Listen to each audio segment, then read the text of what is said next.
All right. Hello and welcome to another episode of the Every Day is a New Day show.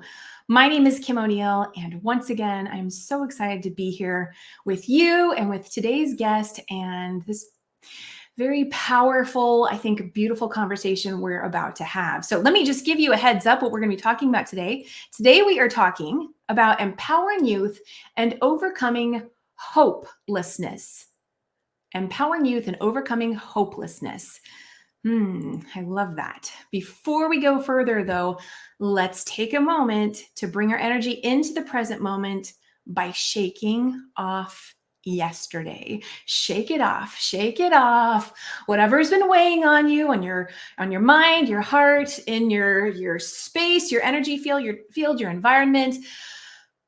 We can take a moment to literally move our body, make that new decision, shifting our energy, our thoughts, our focus, set an intention to shift away from what was, bring your power into the present moment. It's a beautiful gift you give yourself that you also then give everyone that you are present with in that moment. Take a deep breath in. Let's move on to sharing a quote that also speaks to today's topic. This quote comes from Mahatma Gandhi. The true measure of any society can be found in how it treats its most vulnerable members. The true measure of any society can be found in how it treats its most vulnerable members. How do you relate to that? What comes up for you when you hear that, when you think about that? Those who are vulnerable, how we treat each other. Okay, let me share with you a little bit about today's guest, and then we're going to bring him up on screen. Today, I am speaking with Tom Murphy. Tom Murphy has dedicated his life to combating hopelessness. He is the co-founder of Sweethearts and Heroes, a game-changing organization seeking to bring awareness to the fear and anxiety many of our youth experience on a daily basis, and challenges everyone to move from a bystander into a more empowered role as a sweetheart or hero. Those who give hope to the hopeless and jump into action when no one else does. Through his organization, Tom helps kids who are wrestling with self-destructive decisions and helps them to gain the meaning and acceptance they need from others around them, promoting a positive culture in schools and communities and preventing things like bullying and mistreating those we perceive as different from ourselves. To date, Tom has reached over 2 million students, teachers, and parents across the United States and Canada through Sweethearts and Heroes, powerful presentations, workshops, training programs, and books. And with that, I welcome Tom Murphy to the show. Welcome, Tom. Hi, Kim. Hi. Thanks for letting me be here. The opportunity. I feel honored to be able to have you on this show with the work that you are doing within, I recently made a comment about a lot of the guests I've been having on the show lately. I feel like there's some really powerful grassroots level work being done. And I feel like you are part of that. And 2 million people, that's a lot of people, but you're really getting in on the ground level, being able to connect with kids and of course their parents and teachers and all that, but the kids at that early age to really help teach them about this, your topic of sweethearts and heroes. And I think it's really beautiful. So thank Thanks. you. It's been it's been a happy little accident, as the great Bob Ross would say. It was not intended to happen, but yeah, it's been quite a ride. So let's use that as a beautiful segue to move into how did you get into this work? Well, can we jump back for a second, because I've often used that Mahatma Gandhi quote many times. I think it's You have. Oh, that's right. I think I got it from yeah, your yeah. website. Well, you grabbed Did it, I? and I didn't know if it was just coincidence or if the universe deemed that you would use that quote. But I talk a lot, and we can certainly get into this later, because we say there's two great reasons why young people don't jump into action, Mm-hmm. and one of them, when we get into this superhero side of what makes someone a superhero, one of the great characteristics of a hero is that they jump into action. If you say that in front of elementary school students, middle school students, they'll finish that sentence for you. You say that to adults, and they're like, jump into the air, because they just kind of forgot how to play. It's a marker of becoming an adult is your play window gets nailed shut, screwed shut, never to be opened again. And Yeah. big play science junkie, and it's spent a lot of time in that area. But we say there's two reasons that young people don't jump into action, and the number one reason is that they feel silly or ridiculous. And I say, well, you don't realize that's why superheroes wear tights. Like they don't have to wear tights to run into public, but they do because they're going to look silly helping someone that can't help themselves. And so the word really is vulnerability. And when you talk about most vulnerable members of society, you just kind of triggered in my brain this notion of what vulnerability is. And when I say to you, Kim, making yourself vulnerable makes you feel what? Oh, Just first word. Just don't stop yourself. First yeah, word. scared, Scared. What else makes you feel unsafe, unsafe, uneasy. uneasy? Things that uh, you know are kind of synonyms for this thing called weakness. Yes, Most right. people, a lot of people say making myself vulnerable makes me feel weak. And I say, well, that's why Superman ripped that shirt open, because by definition, vulnerability is opening up yourself to attack socially, psychologically, emotionally, physically. And that's what Gandhi was talking about, that these children are the ones that are easiest to attack. However, the secret is vulnerability. Because if you had a little daughter and she was 7 or 8 and she said, Mommy, I want to do the talent show, and you pick out a song and the night of the talent show comes, and the auditorium is packed with people, and your heart's pounding and she's oblivious, she's got this little sheet of paper and she races up on that stage, we'd all say she's making herself vulnerable.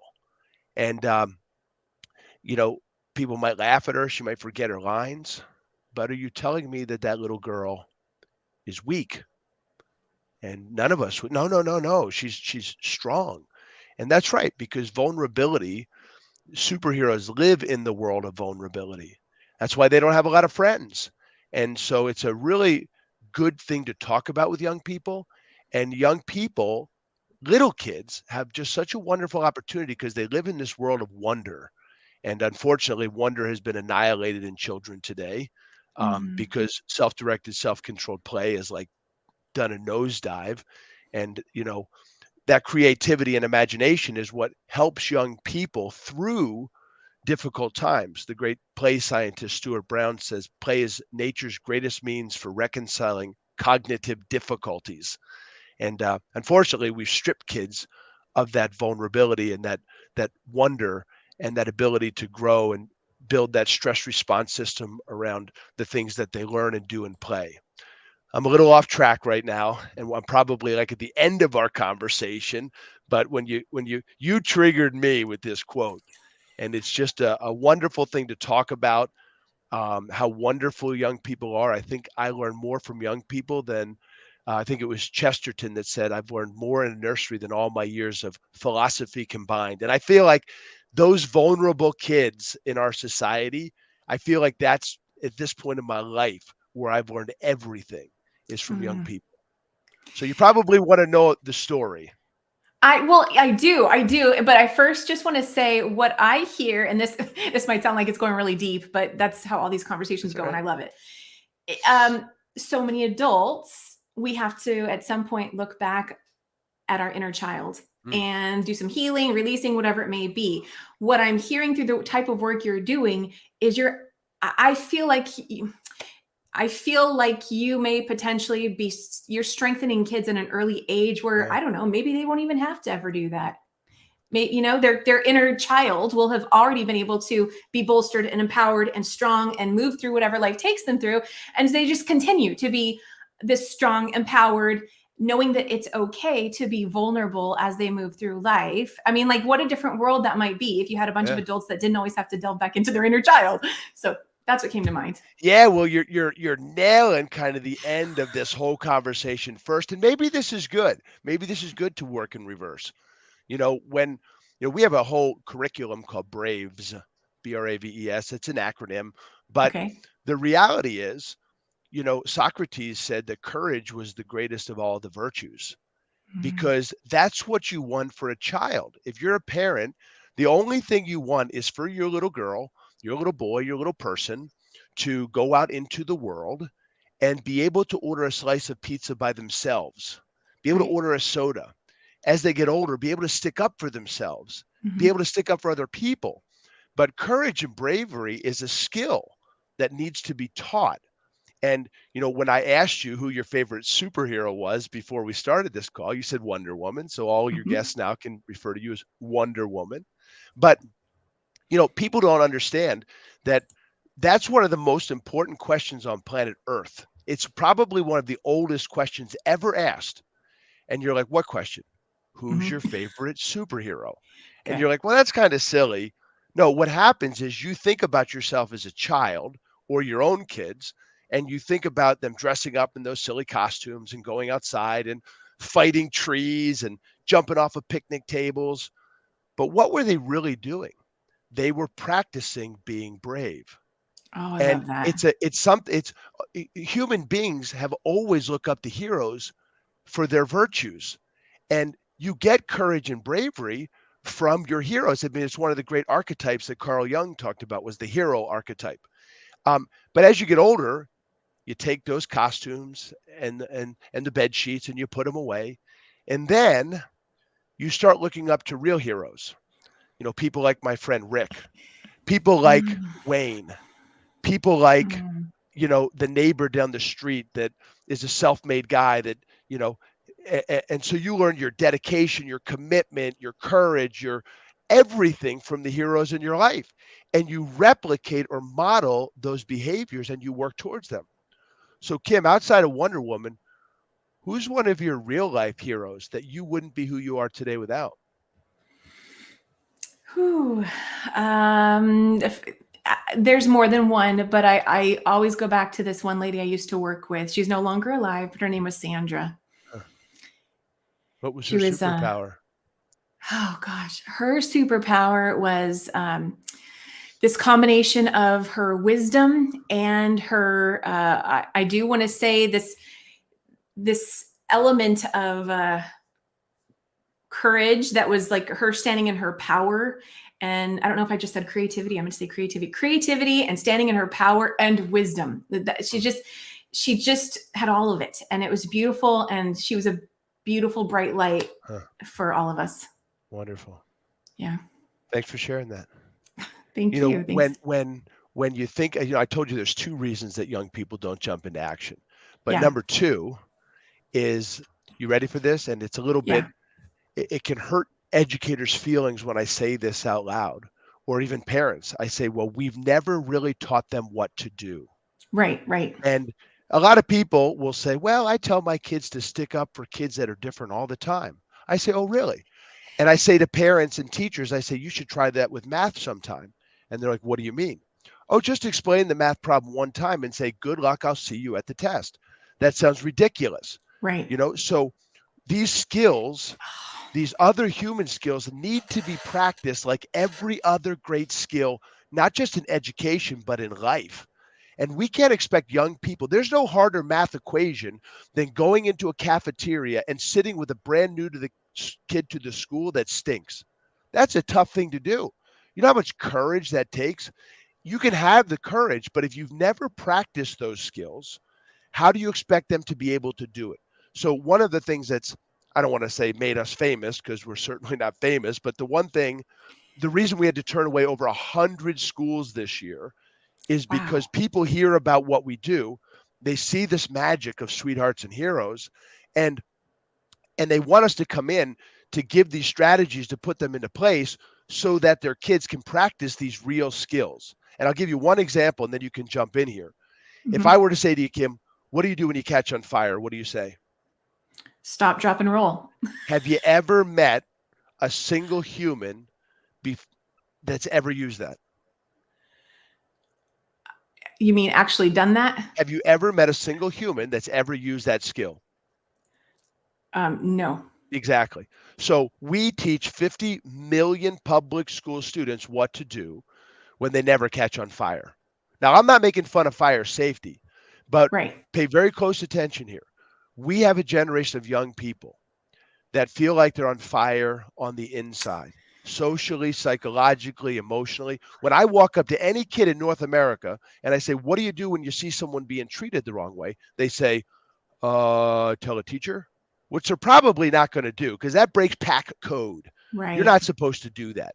So, what we do from a kindergarten level to a 12th grade level, we have invented certain things and skills that we put into place. And with little Hmm. kids, I call it the stop, drop, and roll of bullying because stop, drop, and roll works. You know why? Here's the formula: it's simple, it's Hmm. action based, and it's life saving. And the skills that we bring to the table that we have kids practice are simple, action based, and life saving. And they're what superheroes do. And you know where I got them from? Hmm. The superhero movies.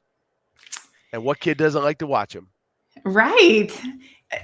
Tom, you're making so much sense. It makes so much sense that, it sounds so simple. And I tell people all the time, don't bully another kid, or you stand up for someone or whatever. But what does it mean? What does it look like to actually do that? And if there's already so much fear and anxiety around breaking, like you said, pack code, right? Being the oddball, no one else is going to do it. So, oh, why should I do it? Right. Then you can know what to do and yet still be held back by your own fear and anxiety that you are going to look like the weird oddball doing something different from everyone else. So I love that you're showing kids, Yeah. allowing them to practice it and empowering them all to, I want to say, do better. That's Yeah. To become uh, sweethearts and heroes.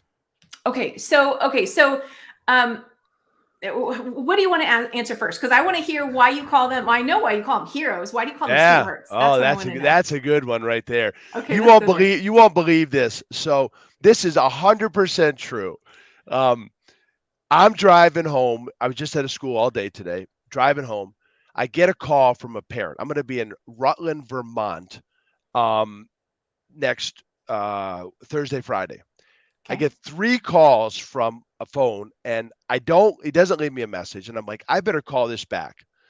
And I call back, and it's his father, this 55-year-old man, that his daughter is in the school I'm going to be at. And parents will start reading about what we do.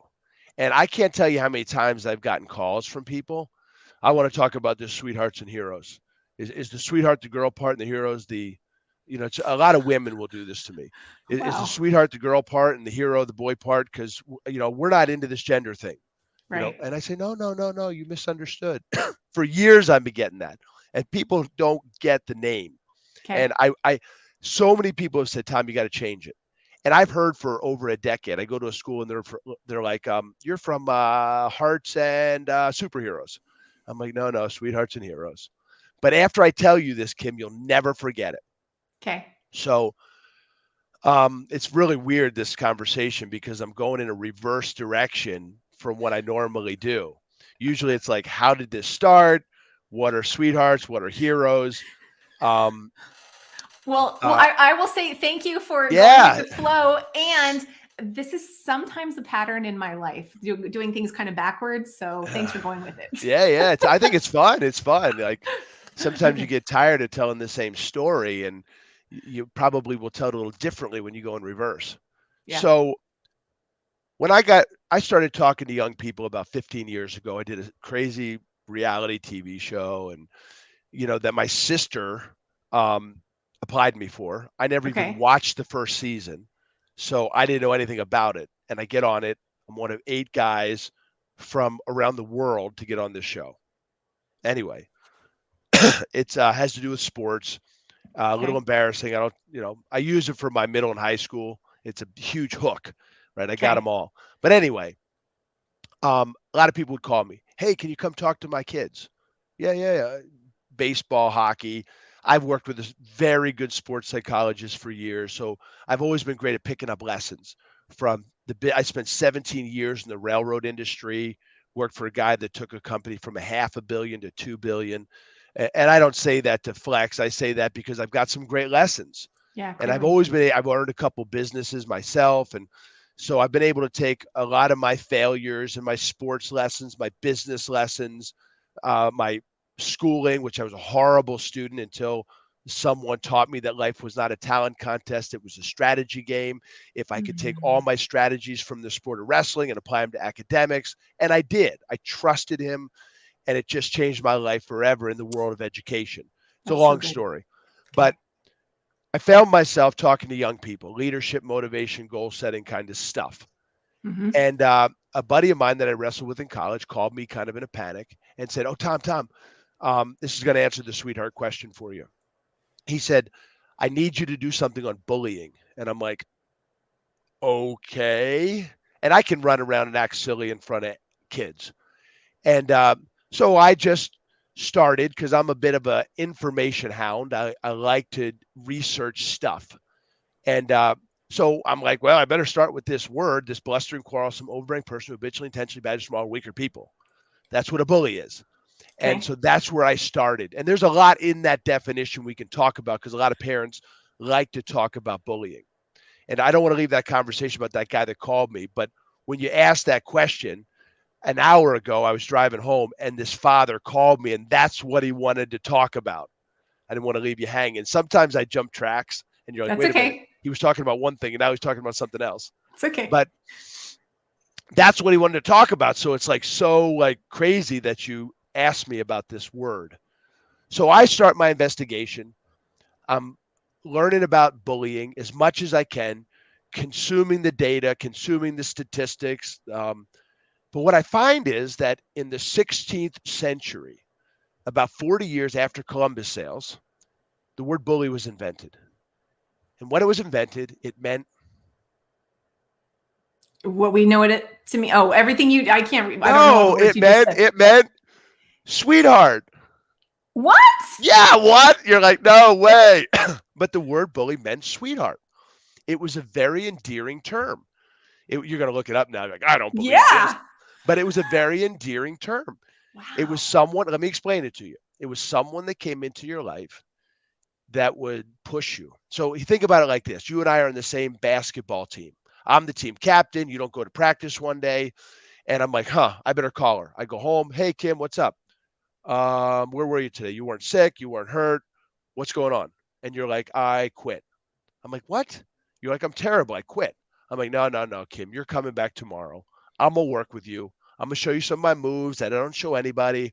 And you're like, really? Like, you're cool. We don't hang out, as friends, but I like you. I'm like, yeah, you come back. So I put you right next to me when you're dogging it a little bit, and I would get right in your face. I'm like, come on, Kim, pick it up, pick it up, pick it up. And I push you, and you get real tired. I see you got a little smile on your face because you just worked harder than you ever thought you could work in your life. So I'm kind of feeling like you're glad you came back. I pull you Hmm. aside. I show you some of my moves. Now you got a big smile on your face. And for whatever reason, maybe it's just the acceptance that you felt. And practice is over. You're going to the locker room with everybody else. And I'm like, yo, Kim, get back here. And you're like, what? I'm tired. I'm like, get out there. You got 50 more free throws now. And you're like, what? Get out there now. And I make you do it. And then there's another exercise. And over and over and over again, I bully you to help make you A sweetheart. better. Better. I make you better, right? Okay. Okay. And Yes. if you start looking at your life now, Kim, you brought that new instrument home. You thought you were going to be a rock and roll star. Whoever is listening to this, and you realize how hard it was. And they're like, let's go, young lady. I bought you that thing. Start practicing. Or maybe when you were in college and life was really tough, she called you up and said, get your stuff on, get out of bed. I'm coming over. We're going out. Those are your 16th century bullies, Kim. The people in Wow. your life that if I took them out of your past, your life wouldn't be what it is today. They Right. changed the trajectory of your life. But what Hmm. they gave you was hope. And hope stands for hold on, possibilities exist. HOPE. Now, we have a generation of young people, Kim, that don't feel like they can hold on. They don't feel like there's possibilities that exist for their future. So they're willing to give up. And I travel with one of the world's hope experts. And he laid on the ground, looked up in the sky, September 1st, 2006, as his body burned away, 70% of it, and he decided to die, to give up on hope. And Luckily, it was for a second or two.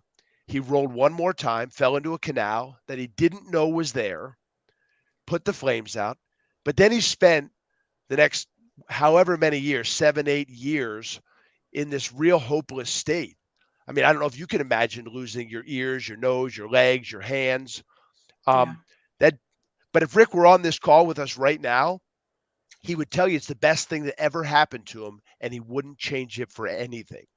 And really, what saved him were all the people that came into his life. And that's his story to tell. He can tell you about a 5-year-old little girl when he was at his lowest that he'll never meet again that gave him that hope when he was struggling. But that's Oh. what sweethearts do. They give hope. Heroes take action. Sweethearts give hope to other people that are struggling. And make no mistake about it, Kim, and I'll land on this. Hmm. The kids today, just in 10 to 14-year-olds, suicides, which is possibly the worst of the destructive decisions, since 2007 have tripled.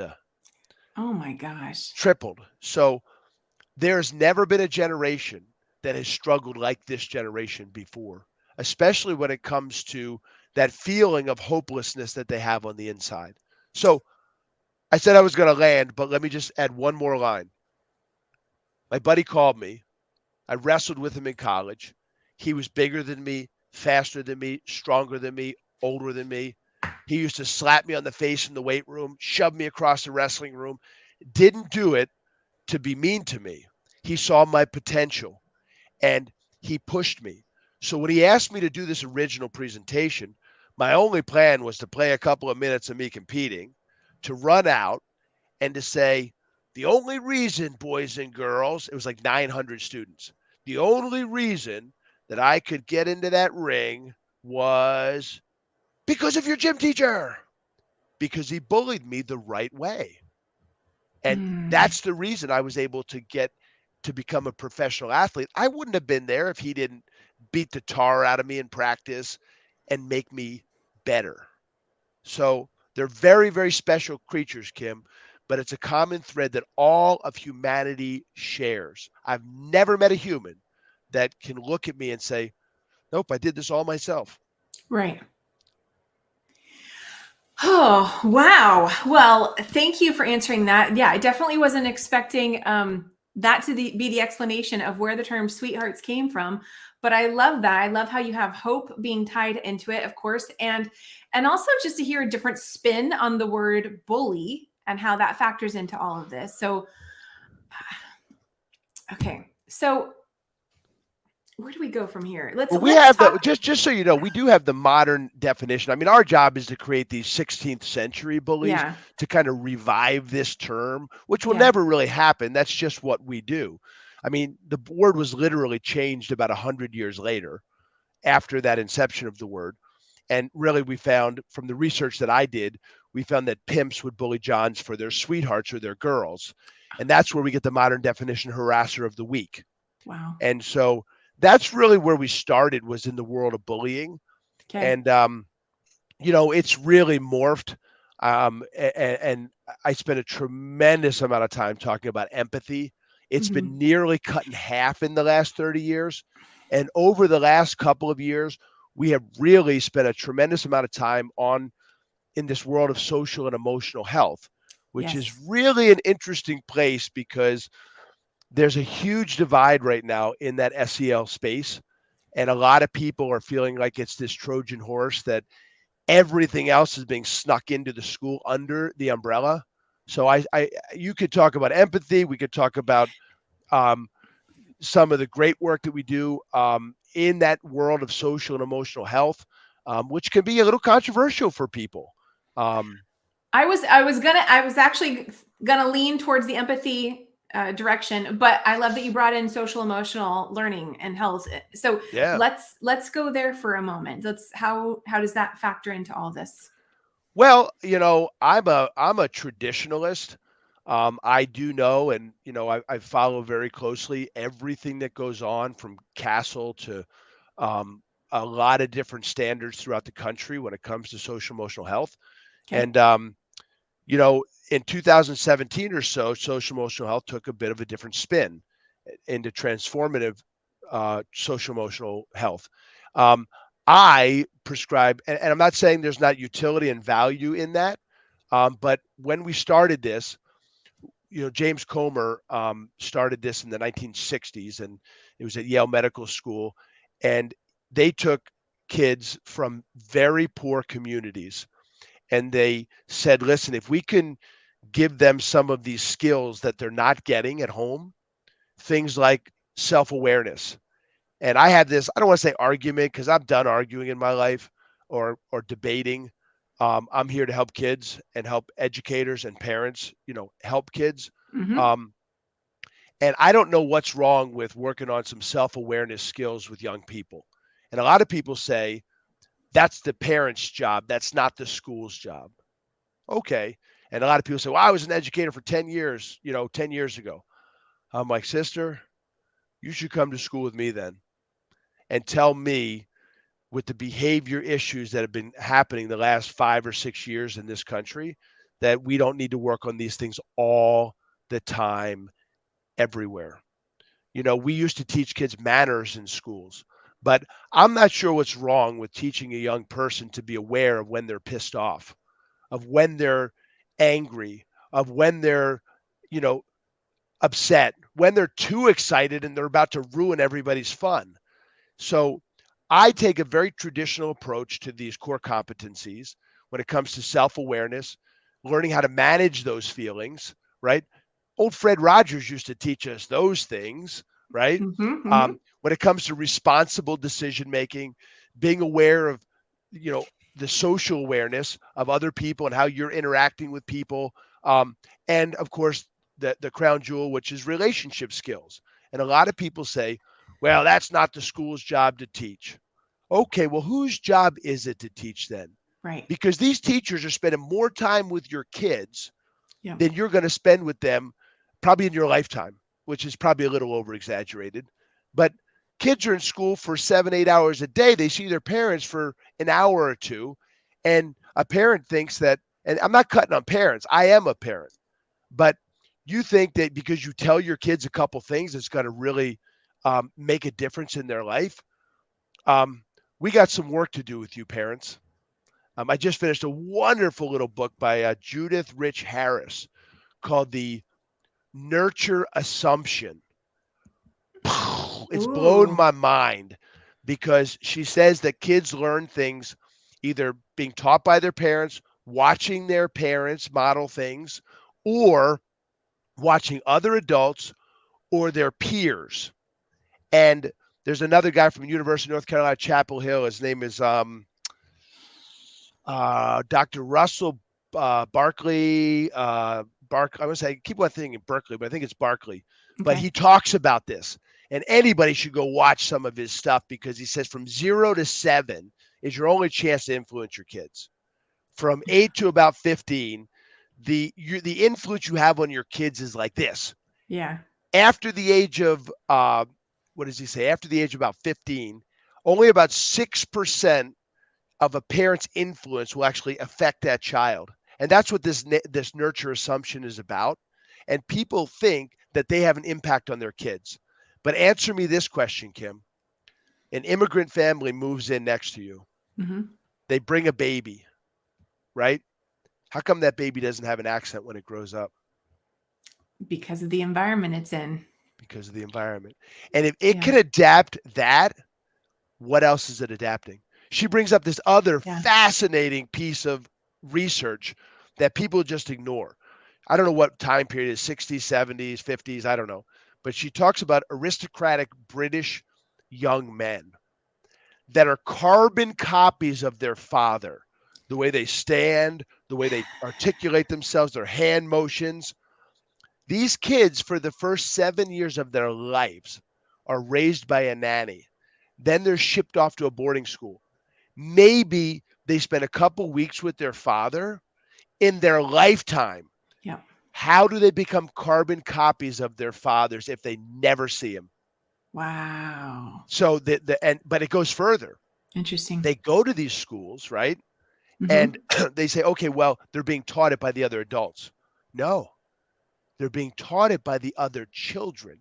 And those little boys know what they want to look like. They want to look like their fathers, so they act like their fathers, and they demand that the other kids in their intergroups also act like this model that they want to become. The kids demand it. So the power that young people have on each other. And Hmm. so when I talk about these human skills and putting them back into the world of education, because let's be frank, Kim, kids don't need teachers to learn content anymore. And that was very wounding to say to um, teachers a couple of years ago. Like, oh, because I was attacking their significance. They put 20 years into their education. But a kid doesn't need you anymore. They can learn everything they want to right there. But what they need you for, Kim, are these human skills that Yeah. are just going like this and plummeting in our youth. Whew. Okay. I hope that made sense. It did. It all made sense, and there was so much there. A little bit ago, when you were talking about, see, I don't even have the frame of reference now, I'm but some sorry. of, no, it was also good. Some of what you said though just brought back how true, what I was kind of saying earlier about how, we've got these adults having to go back and heal their inner child. Yeah. And I feel like you just spoke to that, through the whole social emotional learning, teaching them now what, because you were talking about schools aren't teaching this stuff, and it's like, well, then when are they teaching it? Who are they learning it from? And so it's going to be taught at some point.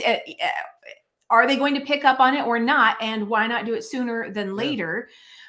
Yeah, no. So okay, let's share. Well, actually, before I get into, I want to share with everyone your book, but before I get Yeah. into that, um, I want to ask you, what can educators do more of to become more effective in schools? You started to touch on it, but I want to see what else you might have to add to this. What more can educators do to be more effective teaching from the heart and showing compassion for kids who are struggling? Well, certainly the book, and I won't get into it now. I'll wait. And I'll try and keep this answer a little bit shorter so you can jump in. And it's Okay. tough when somebody gives you 10 talking points and you're like, whoa, I wanted to talk about this one. Now you went to this one and this one. No, you're But, doing great. you know, I believe, Benjamin Bloom, the great educational philosopher, said there were these three domains of learning: the cognitive, where we spend most of our Hmm. time, the psychomotor that interacts with the world. But he said in order to connect the head to the hands, you have to go through the heart or the affective domain. And I do a lot of work in New York State. I've probably been in over 1,000 schools in New York, and they have this assessment for every educator. It's called APPR. They assess their teachers on their effectiveness. Oh, And so when you look at the cover of that book, it looks like someone took a crayon and scribbled out the E, because to me, that's just a bunch of hooey. People being effective, because the yeah. greatest educators I've ever met, it's because they teach from the heart. And if you look back at your educational career, whether it was elementary, middle, high school, you remember those teachers that touched your Yep. heart. Yep. And so I would always tell teachers that's the goal, is to learn to be an effective educator. But number two, I tell you the most important thing in my life that I covet more than anything is listening to young people. I was never a great listener. I adopted something about 7 or 8 years ago. I started getting into circle, and it's probably the most important part of my life outside of my family. Say I'm more about that. What's circle? Yeah, well, it's I'm probably at about 500 circles this year right now. I've been in one circle with a group of people for over 4 years. Okay. Um, and the best way to describe circle is this. And if you want to add a link, I got some circle videos that are very high quality that we've made. I don't mind sharing them with you if you want to learn more. I do circles with real estate people. I do it with restaurant people. I do it in schools every day. But they say that humans, you know, discovered fire about 1.5 million years ago. I Okay. don't know if it's true. I read it on the internet. It must be. But somewhere around 400,000 years ago, people started to sit around that fire, equally sharing the warmth. Nobody was in a position of prominence. And then this incredible thing happened. You're probably going to fall off your chair when I say this, Kim. One person would start to talk, everybody else would lean forward, and they would Listen. listen. And we don't do that real well anymore, Kim, as human beings. And circle, if I had to summarize it into one word, it would be it's about listening.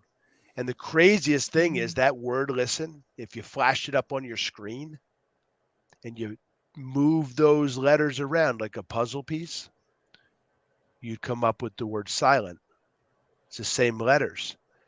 And I, because of circle, forces you to be silent. My entire life is changed. I would give anything to go back and listen to my own children more. And all I do Oh, now is listen to young people. And I was maybe an okay listener with my kids, but I'm embarrassed at my listening skills back then. And I'm a talker. You hear me talking, but man, I like to listen to people. And you said empathy. When you look at empathy, Kim, there's a lot of the science that we use in our trainings is around this thing called the intergroup empathy bias. That's where a lot of the science comes from.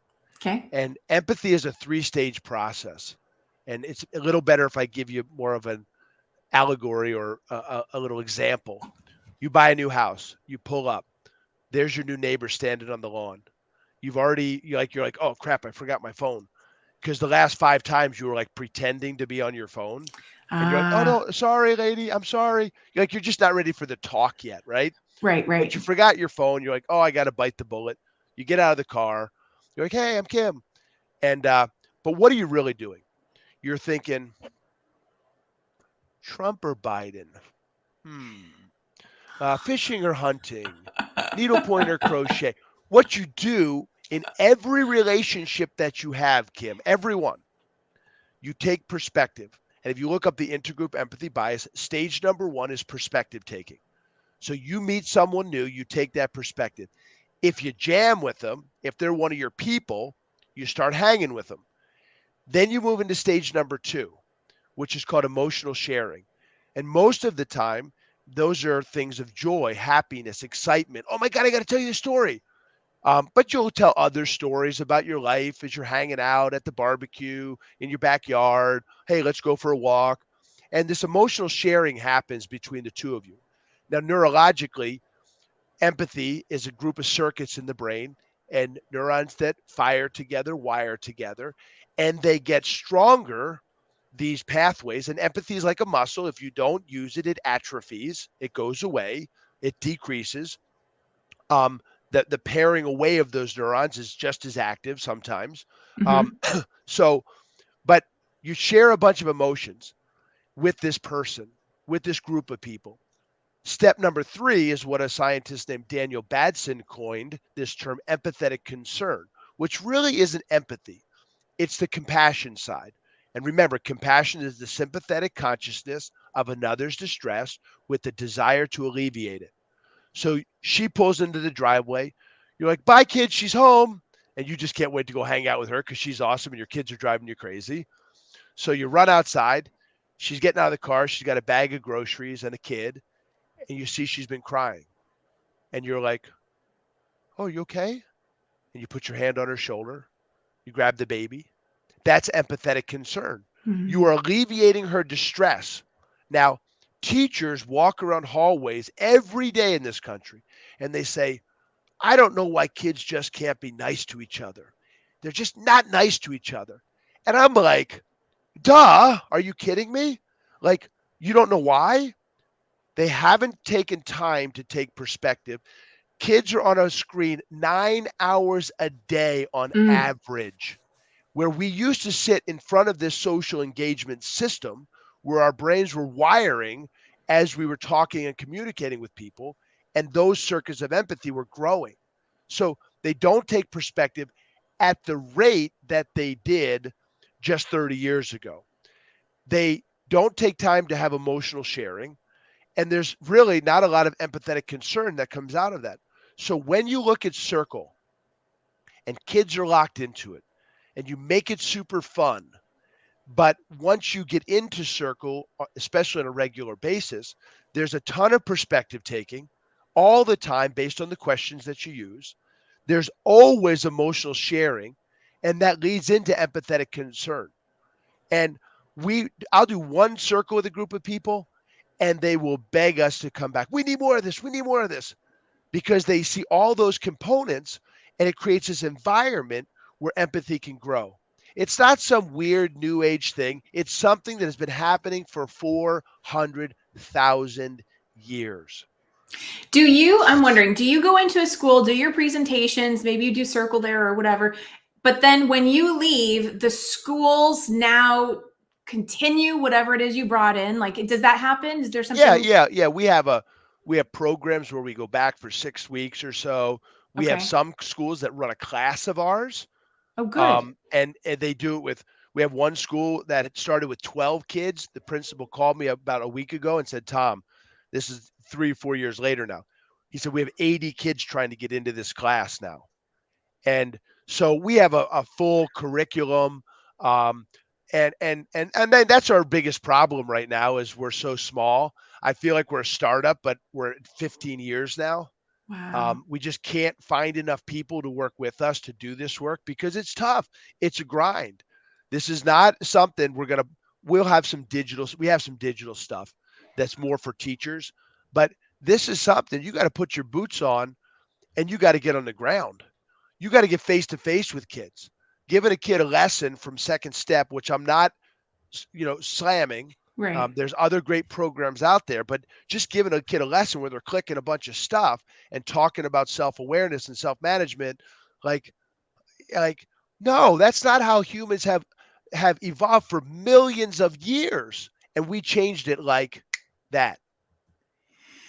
Well, yeah, I hope that the schools that you go into that they don't see it as a one and done. Oh, we're going to have this guest speaker and then that's it. We move on to other stuff. I hope they see that this is something that needs to be continually practiced and to really shift the entire way that the everyone in the school operates so that things can, so that your time is valuable and makes a difference, not just for that afternoon, but long term. And that's really good to hear that you've been doing it for 15 years. Yeah, yeah, Um, I want to show everyone your book. So let me yeah, bring that up on screen. So actually, give me a second here. I can take that down. Here we go. So Tom Murphy's book is titled 13 Pillows for Affective Teachers. yeah. And he's attributed as a novel by Sweethearts and Heroes. And do you want to share why you called it The Custodian Chronicles? Yeah, yeah. Well, because you look up the definition custodian. It's just a person that is responsible to take care of. And I'll give you less than a 1 minute.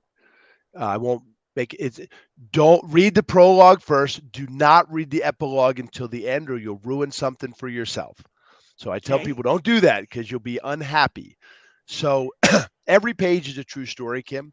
It's just a compilation of the great educators I've met. I won't tell you why it's pillows versus pillars. That's just a quick Okay. little lesson. But every one of these pillows is really what it means to be an effective educator, which I've already given you a little bit on that. The book is about a young phys ed teacher that loses a young man in the 11th grade to suicide. In real life, his name was Evan. I was in a wrestling room many times with Evan. Couldn't have picked him out of a lineup. Just one of these invisible kids Okay. until he was gone. I mean, I've had dinner with Evan's dad a couple times, so it's okay to talk about Evan. Okay. Um, and this must have been 8 or 9 years ago. And so this young phys ed teacher that just gets into this sport of teaching, and he got into it to turn boys into men and men into champions. That's why he got Okay. into this great sport of education. And after he loses this young man, he just thinks like, this ain't for me. So he writes his resignation letter, reads it out loud in the prologue one more time early in the morning in the gym. And when he gets done, out of the shadows steps a custodian, modeled after a good friend of mine named Tim McGowan. And Oh, Tim built Wingman Connect for the entire U.S. Air Force. But when he first started as a counselor, he inherited a district where they had 15 suicides in 30 months. wow. Yeah, it doesn't make sense to the brain. 24 months later, they had one, which he will tell you was too many. And he knows the secret. And if Tim were on this call with you and I today, and you said, Tim, what's the secret of going 15 to 1? Hmm. He would tell you one word: It's conversations. Young people need to talk about these things. And if they're not ready to talk, they're always ready to listen. Listen. And so he steps out, has this great little conversation, takes him through these pillows. It's a journey, though, everything he goes through. So it's a really neat Wow. book. I took over 1,000 teachers through it personally during COVID. Got some great feedback. It's on Audible and Amazon. I've given away probably 800 copies this year myself. I just give them to teachers when I see them, and I'll mail you a copy if you want one. So Yeah, I'd be happy to receive it and read it. And I have here your website. I'm going to go ahead and put your website up on the yeah, screen. We have sweetheartsandheroes.com. And for all of our audio podcast listeners, sweethearts and heroes, heroes ends with OE. So SWEETHERTSANDHEROES.com. Sweetheartsandheroes.com. Okay, and so they can get your book on Amazon. Is there it's on Audible too. on Audible too? Okay, and what can they access when they go to your website? Well, you can, go to YouTube if you want to watch me acting like a fool in front of kids and stuff like that. Um, but there are some parents, there's some older parent videos, and we've been shooting video nonstop lately, and we're going to release a whole bunch of stuff next year, next school year. We're already full into December for next year every day. We'll be speaking to every administrator in the state of Kentucky next year, which is exciting. We'll be at Camp Pendleton in 2 weeks talking to some Marines. So, I mean, you can find out some great ways to get a hold of us and some good resources on there. Um, but I have 100% response rate on emails. I try and get back to everyone as soon as I can. Um, but I'm just here to serve. I walked away from a heck of a career where I could have retired early from the career I had in the industry, in the railroad industry. Um, but it's a long story. My life has started in Philadelphia. My parents running a mission home, just came right back to me with people that are struggling, and this is probably what I'll do for the rest of my life. Yeah, Tom, we didn't really get to that answer earlier on, did No, we? I wanted I want to acknowledge. So for those who, of course, again, are only listening on a podcast platform to us today, Tom is this strong guy with a wrestling background. I mean, he's, you talked about athletics earlier, and I love that you're going in schools talking about, advocating for other people and yeah, listening and having, I'm going to say, an open heart, caring about people, because what you're doing today is necessary because we had a whole generation or several generations of people who were brought up without learning the value of conversations and listening, right? There were other values and skills that were taught back then, and now is the time that so I love that so many more people are talking about the value of yeah. connection. Well, how do we connect with other people? Through listening and talking and conversation. So And kid, thank kid, you. and I won't rant about this, but kids crave it. One of my favorite question of all time, and I got it from a ninth grader about 6 years ago. And it's a beautiful story, but I won't go into the story. But he said, "Where would you go if you had a time machine?" And that sounds kind of goofy, but if you really think about it as an adult, you'd go fix a couple stupid mistakes you made. Some you wouldn't. You'd go visit someone you could never see again. You'd go back to the greatest moment of joy in your life. Um, but I have heard from more kids than I can count that say, I'd go back to before technology. And they don't even know what that means. I mean, I Wow. can't count the number of kids that are so exhausted by this, I and they know it. We're on the precipice of a revolution with young people. I promise you, because I'm in school with them every day. I'll see maybe 100+ thousand kids this year, I'll bet. And they're exhausted and they oh, need a break. They need us to support it, but they're yeah, the ones that are going to change the world, not you and I. I think it right. was Alexander Solzhenitsyn that said the universe has as many centers as there are human beings. And every one of those young people is a unique individual that is at the center of the universe that can change the world. And they will if we give them our wisdom and we support them. Whew. I've wondered how kids feel about using technology for everything, and I just figured they must just be used to it. That's how it is. That's fascinating to hear you say that they Fascinating. are tired of it. There's so many, so many. Wow. Like you and I know Tom, what it means to be without technology. They don't. hmm and it feels so good to detox and take a break from it as an adult because we know what that's like. Yeah. Wow. So Tom, I love hearing everything you're sharing. And we've already gone over like the allotted time I set for today's conversation, but Yeah. you've delivered so much value and I really Oh, appreciate it. Thank you I for everything appreciate you've you. shared. I appreciate you and what you're doing to make the world better yourself. Because you're Thank the you, center of the Tom. universe, Kim, too. Thank you. We all are, and this is why we all, I believe, are a beautiful light. And the more that we allow ourselves to go in and build these skills and self love and all these things, you get to feel more of your own light. It's a gift for you, and it's a gift for everyone else around you. And again, Tom, I'm just going to say thank you for being who you are Mm. and how you show up in the world and what you're doing for others to be that role model example. It's wonderful example to know that you're going. And so, what are you teaching this to Marines? Is that what you're doing next in a couple weeks? Well, they I don't know how much I'm allowed to say, but this one Oh, unit okay, this one unit that's getting deployed okay, lost two Marines in the last 6 months, and so they just we're gonna go spend some time, gonna do some circle with some gritty Marines that don't want to be vulnerable, that are out to get you, and they'll see how a 230-pound man that's been locked into a cage with another man can um, you know can understand that.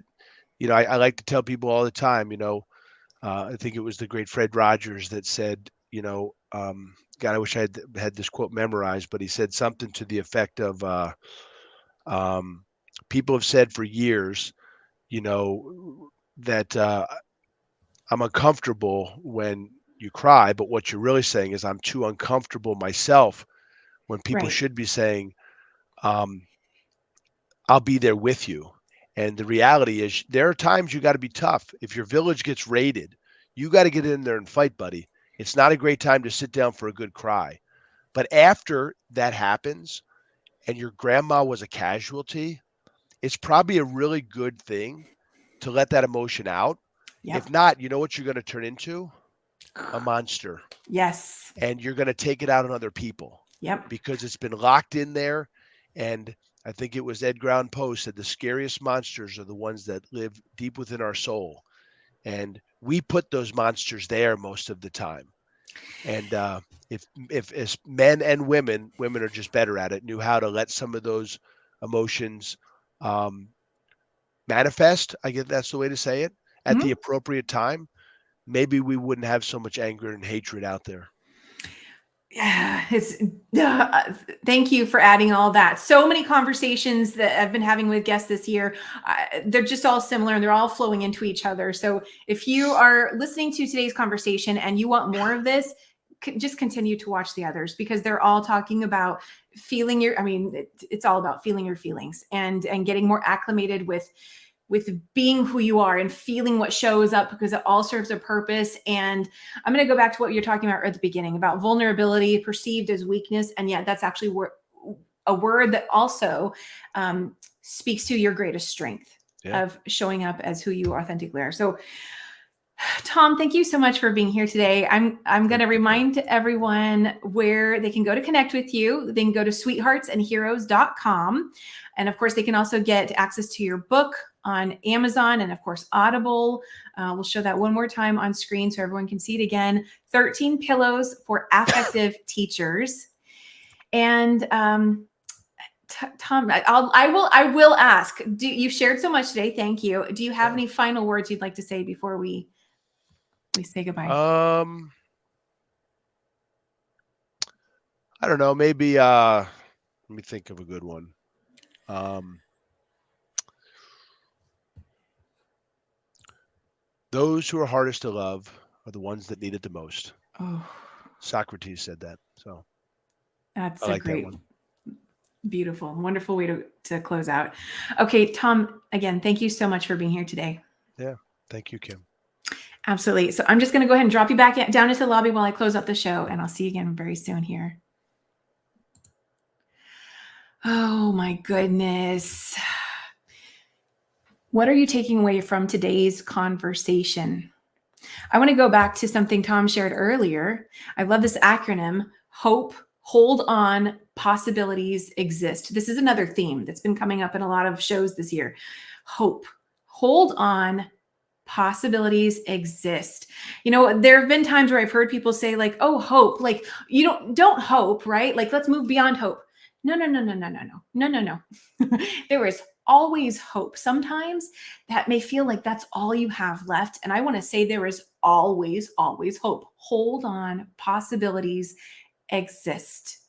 And the more you allow yourself to feel those emotions, access what's going on, start to open up, break down the walls that were once maybe put in place to protect you for something, and then recognize that, okay, while that may have seemed like the strong thing to do initially, maybe you take your strength to the next level and begin to open that back up. Because it's through that opening back up, you get to see those additional possibilities that still exist. I absolutely love today's conversation. Thank you again to Tom and Rick, the work that they are doing in schools. And I don't believe that it ends with those students. It's for the teachers, the parents, and everyone else that gets to witness it. What a beautiful gift. Let me know what you're taking away from today's conversation, wherever you viewed it, YouTube, Facebook, LinkedIn, any of the podcast platforms. Leave us a comment. Let us know. Once again, remember that every day is always a new day. Wherever you are today does not have to be where you are tomorrow. And please always know that you are a beautiful gift to the world. I'm going to go ahead and say goodbye. I'll see you all again very, very soon.